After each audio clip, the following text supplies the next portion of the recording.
Today, I'm bringing you an episode where we went back, and when I say we, I mean my two podcast assistants, Pauline and Michael. We went back through some old episodes, four in particular, with championship coaches, and found just different themes of their conversations. And I'm going to cut the clips of each of them talking about different themes like preparation and failure and other things that are really powerful lessons. I mean, these episodes were so good. So we're going to have links to all these episodes. I'll tell you the numbers of those episodes if you want to go back and listen to those. They're all from prior to January 1st, 2024. And prior to that, it was Success Through Failure was the name of the podcast. And so some great episodes I'm going to refer back to. And so who are these coaches? So the first of four coaches is Tom Ryan. Tom Ryan is the head wrestling coach at Ohio State University. They won the national championship in 2015. Now, if you're a wrestling fan, you know that right now Penn State is by far and away the most dominant team in college wrestling. They've won so many national championships in recent years. It's absurd. And for anybody else to really sneak their foot in the door and win a championship during this stretch is just incredible. And so we had Tom on the call, just a passionate guy and an amazing author, wrote a great book called Chosen Suffering, Becoming Elite in Life and Leadership. So if you want to go back to listen to that episode with Tom Ryan, that was episode 368.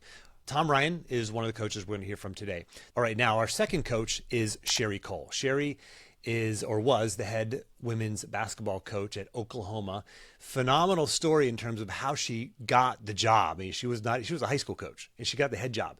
And not only did she get the head job, she crushed it. It's amazing how she stepped into this role, upped her game, dealt with failures, dealt with setbacks, some real struggles, and became one of the all-time greats.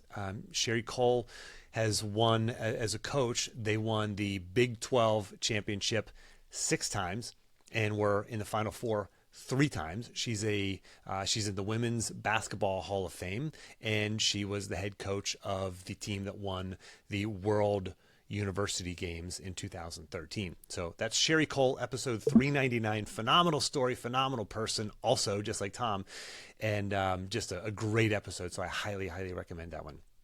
Okay, next one is Mike Candrea.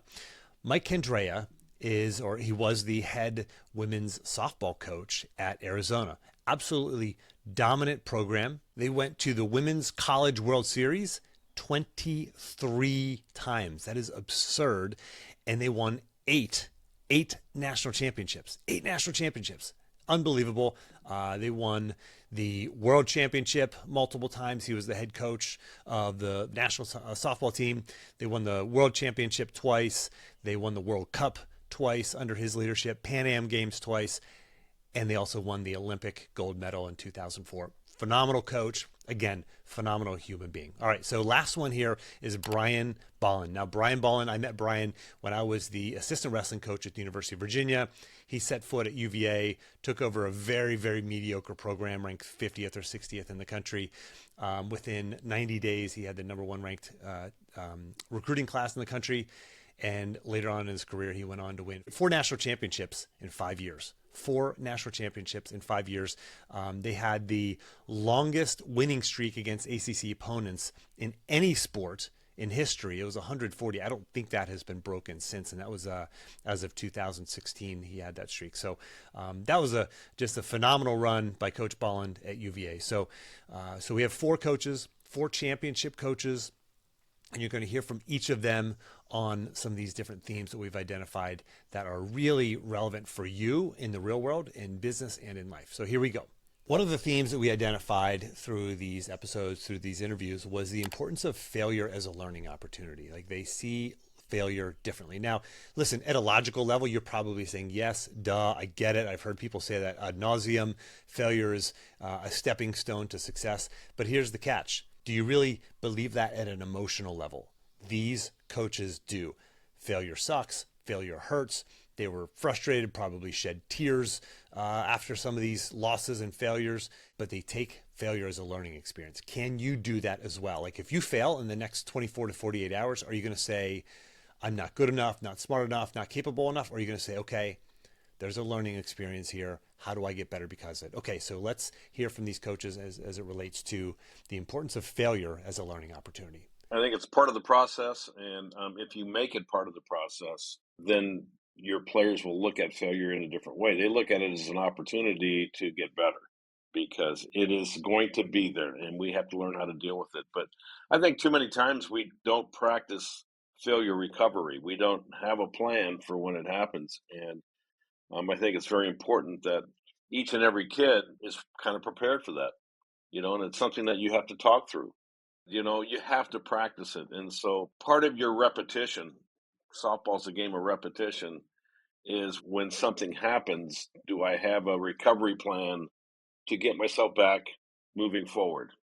And a lot of times it's having teammates that help you also with that. So that's what I loved about the Olympic experience because those kids were mature and they had played the game and so they had the database that you need to be successful. So they didn't have blinders on when they played. They could look at the big picture and they could help others get better.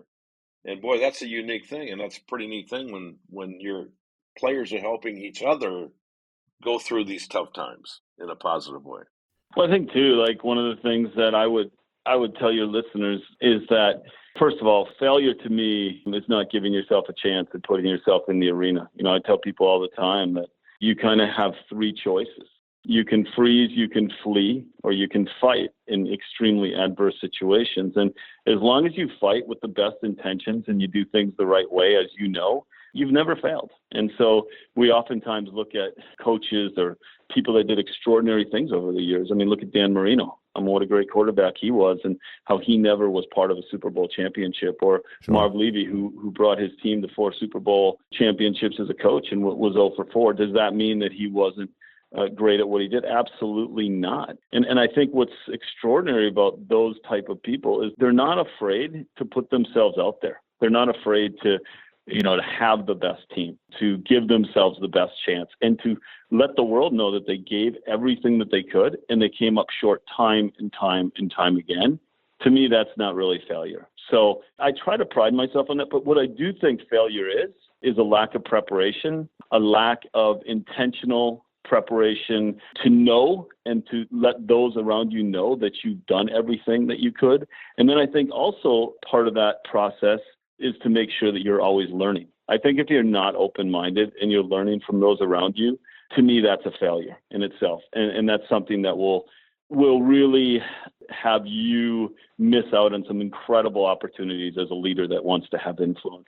There's a fine line, right? There's a play on words between fail and failure. Fail is that workout was a fail because I thought I was prepared for it and I wasn't, but it definitely wasn't a failure. And I know these guys that write the programs on these gaming, the kids are these gamers.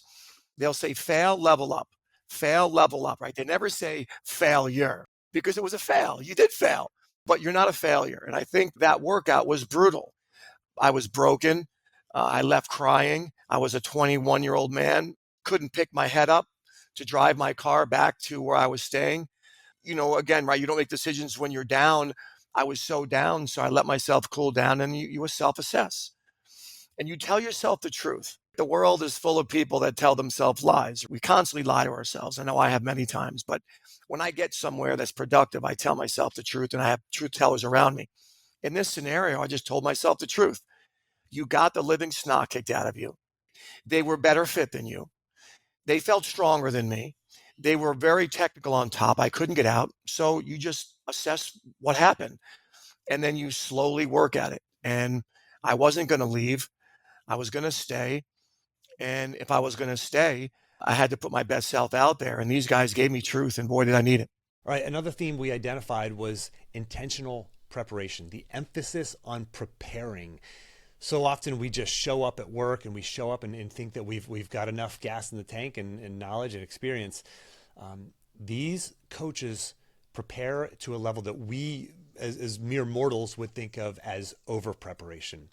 They consider that regular preparation. And so let's hear about what they talk about as it relates to intentional preparation. I've always believed in the power of questions as a teacher. That's what you do in a classroom. That's how you make it stick. And I was taught by some tremendous teachers. Again, there's a story in the book about my college Shakespeare professor who really taught me the power of questioning. But I think early in my coaching career, I did way, way, way more telling, probably 90 to 10 telling to asking. As I got older, I began to realize the importance of asking questions for a number of reasons. One being that's how we learn, that's how we remember best. When we have to go fishing inside there for the answer and come out with it, it has a way of sticking.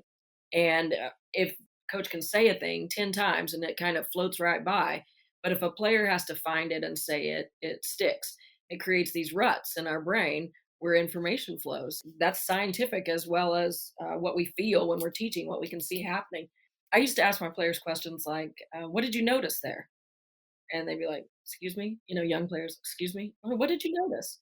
Why did you decide to drive right there? I don't know. Well, pay attention next time. Tell me what you notice."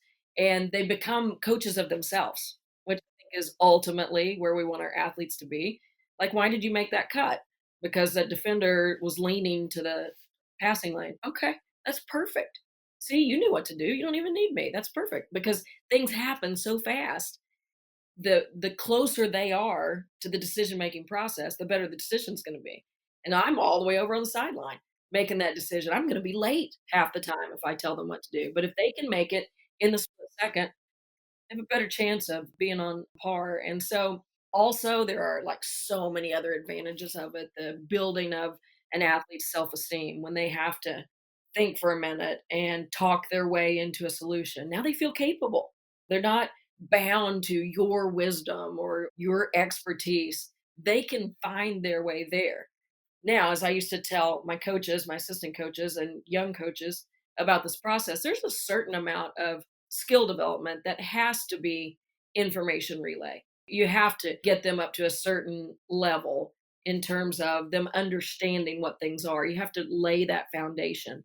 But once you do, then I think it's up to a coach to put athletes in positions where they have to use that information that you've given them to draw their own conclusions, to make their own decisions. And what a skill that is to take into your life, the ability to make your own decisions based on information and a sound thought process. That in and of itself would be enough reason to participate in sport.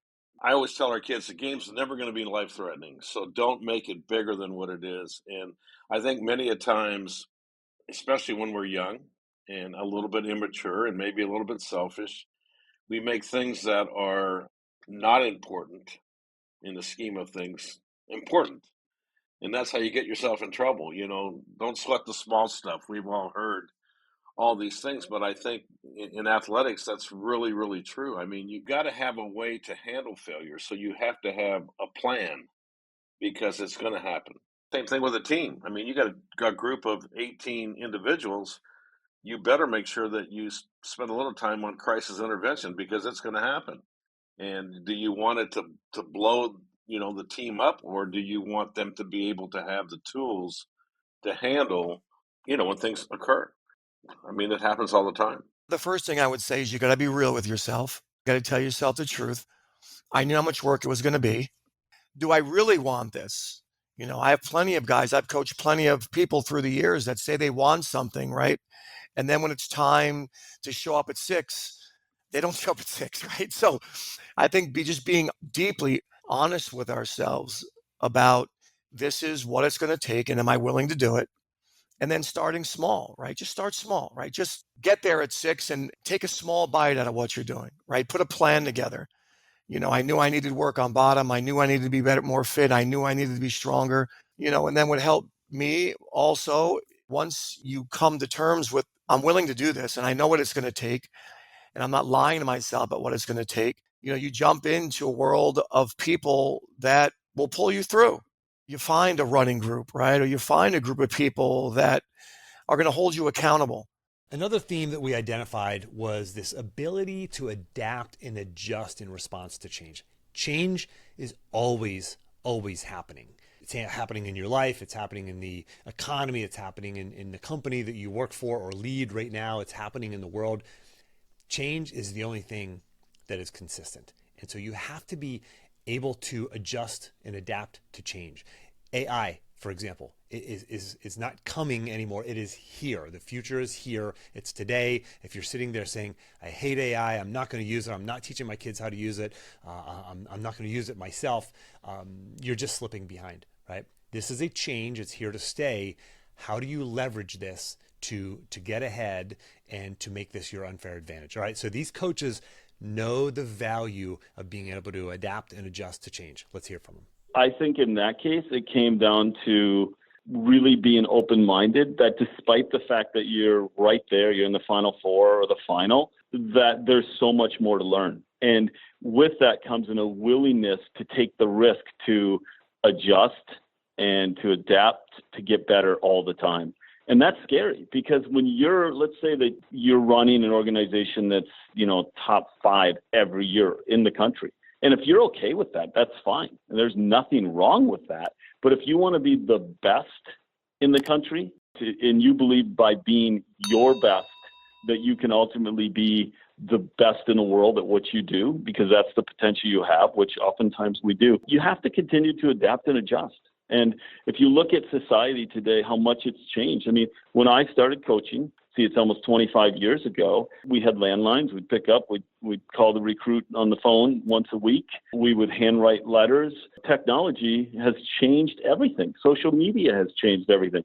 Now we're dealing with young people that in an instant, they get gratification. It's a whole new world as a coach. So if you haven't been able to adapt and adjust through those changes, it's going to be hard to be successful, because you're not really going to be living in the world in which we do today. I mean, look at the average teenager that spends 8-9 hours a day on some form of social media or technology. That's, if you backed up, 20, 25 years ago, when a coach was in Europe coaching a player, and he got a result, well, nobody knew until a couple days later or whenever it may be. And nowadays, people know everything, regardless of where you are. So, the pressure that young people feel today is so different, so drastically different than the pressure that they felt 25 years ago. It doesn't mean there wasn't pressure. It's just so drastically different. And people are so much more impatient, most likely today. They don't want to put the time that it may take to do certain things that in years past have changed. The game has changed. They take tennis. It's become so much more physical. So in the past, you would spend most of your time focusing on the number of hours that you would spend training on the court to get the repetitions. Well, now, if you don't do the things that are necessary to prepare to practice, and then you aren't able to warm down properly, you're not able to stay up with the technology and opportunities that are involved in the gym. You're not involved in understanding how to use video and analytics. There are so many variables to become great, and you need to try to understand that all of those developmental tools need to be balanced out in order to be the best you can be. I always look at it this way.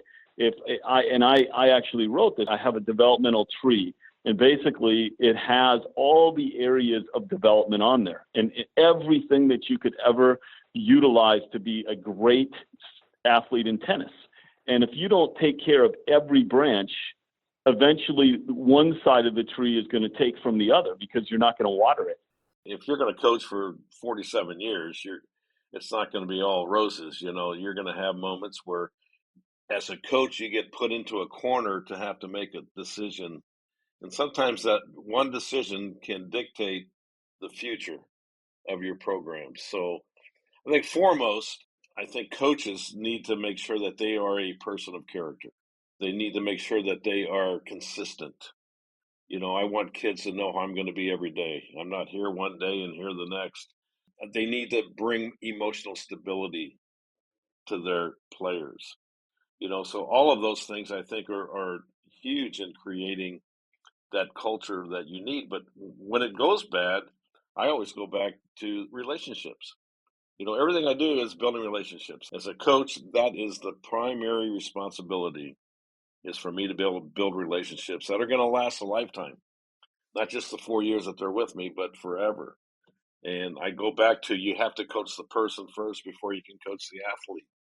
So when you have to make those tough decisions and have those tough discussions, if you haven't built a relationship, it's hard to do. It's impossible to do.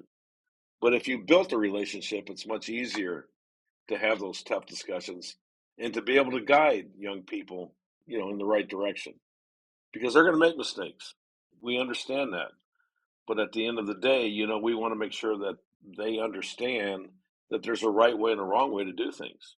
And so a lot of it is the standards that you set every day, the standards you have as a person, how you live your life, because what you do is more powerful than what you say, because they hear about 20% of what we say, so being that example, being that mentor, being that role model, I think is so important, especially in today's world, because kids come from a lot of different backgrounds. Not everyone has a mom and a dad.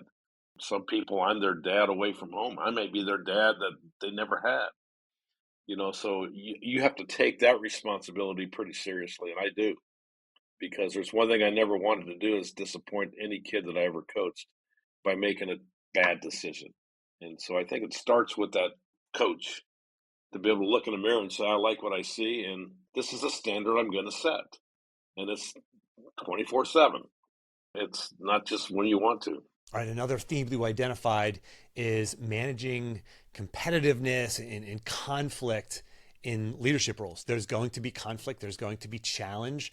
There are going to be times when your leadership is challenged. And it's the same with these coaches. We think, okay, they've won these championships. It's easy. That's kumbaya. All the players are happy in the locker room. No, that's just not reality. Just like it's not reality in your workplace or wherever you're leading or wherever you're working. And so how do they handle conflict, especially in a competitive environment? Let's hear from them. Again, I think I was very fortunate in that while we were building the program and climbing to that 2002 pinnacle where we're playing in the national championship game, we were very much a goal setting culture. I mean, we were very specific. By March of 2000, we will win a game in the NCAA tournament. I mean, we were very specific, and we had little signs around, and it was just a very much process oriented. Well, as soon as you get to the national championship game, you realize that it's dumb the next year to go back and say, okay, we want to make the NCAA tournament. What? Like, you just played for the national championship. There's only one goal left to win that last game. And it's so hard to get to the tournament, to get to the Sweet 16, to get to the Final Four. Do you know how many storied programs, how many fantastic coaches have won thousands of games and never been able to play in the Final Four? There's so much that goes into it. There's some luck, there's timing, there's all kinds of things. One year we were playing in the NCAA tournament with a really, really good team day before the game, and it was at our place. Everybody got the worst stomach flu you've ever seen in your life. We were on IVs in the locker room before the game. We lost that game. No telling what could have happened that year. We got the stomach flu. So things happen. And if you think about it in terms of one outcome, one final outcome, you're going to be miserable. I was lucky in that I didn't have to be miserable in that chase to understand that. It just dawned on me while we were sitting in a really good spot, national championship, national runner-up. Hey, Gino's the only person on the planet happy today. That's dumb. We're not going to do that. We're going to play a certain way, and we're going to have goals and objectives, but they're going to be about the things that we can control, not the things that we can't. And so it was, this is what an Oklahoma team looks like. This is what an Oklahoma team plays like. And at the end of a game, I would ask my guys, did the people who came to watch, did they leave thinking, I'm going to be a better nurse or teacher or doctor or policeman or whatever tomorrow? If they left thinking that after watching you play, if they were inspired to be who they are and do what they do in a better way, we won. I don't care what the final score was. And sometimes we're going to have more points than the other guy, and they're not going to walk to their car and feel that way, and we didn't win. So our barometer was just different. And that's not to say that you don't hurt when you lose. That's not to say that you're not devastated when your season ends before you think it should. It does mean that what happens at the end does not define you. And I think that's healthy, not just for coaches, but certainly for players. I think obviously there's a lot of different moments in my career, and first of all is we're going to have those moments. No one wins every game, and no one's going to feel good every day. So you have to be prepared for that. And I think the big thing was never making the moment bigger than life. If a kid went 0 for 10 at 17, 18 years old, man, it's pretty life-threatening to them. I mean, it's the most important thing to them. But I was always the person that always related things in sport, in our game, to life, because I thought that my job was to prepare them for life after softball. And so everything that occurred in the game was really a lesson in life. For instance, kid went 0 for 20 and they're feeling bad. I said, well, let's walk across the street to the cancer center and let me walk you through a ward of young kids that can't do what you're doing. So keeping the game in perspective, I think, was huge, and even as a coach, I mean, I've got to be honest with you, I wasn't good at that because I kind of blew through the victories and the losses took chunks out of my body. That's that competitive nature that we all have. But I never did. I never used to celebrate the small victories because I was always moving forward. I was always preparing for the next moment, and I look back now at my career and I wish I would have taken more time to enjoy not just the good times, but even some of the bad times, because I think some of those bad times were the reason why we ended up circling the wagons and getting back on the winning track. I think life has a way of kind of reminding you of that. I mean, Oklahoma City, we always go to the area where the bombing was, and that really kind of makes things real about we're playing a game. It's only a game.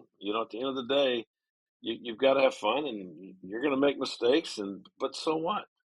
I love working with medical people, and I love working with the military. I mean, I probably, if I wouldn't have coached, I really think my best fit would have been in the military because I love structure, I love discipline, I love having a process, and so right now I'm an honorary commander at Davis Mountain Air Force Base with a helicopter group, and it's kind of fun watching them work and watching what we do. And at the end of the day, it's like, you know what? There's not a game that we're going to play that's going to end up in a life-threatening situation where these guys are protecting our lives every day. They make a mistake, it's a life. So I think having a good, wholesome outlook on why we do what we do, I think is very important. And you try not to make it bigger than what it is. But as a competitor, it's hard. It's really hard. I mean, there's a lot of things that I'm really good at presenting to my players that sometimes I needed to listen to it myself. I wasn't probably the best parent at one time because I was so obsessed with winning championships. I had to change my thought process because I thought that I was only successful if I won a national championship. So if I didn't win, man, that summer was miserable, and I couldn't wait for the next practice to start the next year. And I look back now, and there's a lot of things that I talk to people today that I should have listened to back then. Part of that is making sure that you have some type of a balance in your life, because it's hard when you're achieving greatness or achieving excellence to really have balance. It takes a lot to be successful. Yet, on the other hand, I think at the end of the day, if you're looking at in the scheme of life, it's only a blip on the screen, that one year or that one game. And so what's more important is your overall well-being. So I've learned a lot, about maybe some of the decisions I made, but I had to kind of redefine success to me because you can't define success by winning a national championship every year. That's crazy. But yet there was a time in my career where we were winning it or finishing second every year, and it was like that was the expectation. And then all of a sudden now reality sets in. You have this dry spell for a while, and then when you get to go back to the World Series, it's like it's a special moment again. So I think the good Lord teaches us those lessons, whether we know it or not. I think it's pretty important that as leaders or as coaches, that we need to make sure that kids understand that it's a game that we play, and you need to have fun with it, and you need to realize that there's going to be bigger games that you're going to have to play when you get into life. So you heard it straight from these coaches. How do they approach life? How do they approach coaching? How do they approach leadership? How do they approach performance? You had a chance to get inside the heads and hear these different themes, different coaches, different sports, shoot, even different eras, right? Most of these coaches are retired, and you're hearing from them in terms of how they think about success, how they think about failure, how they think about performance. What are you taking from this? What are you taking to implement into your life? Take action from this. Good luck.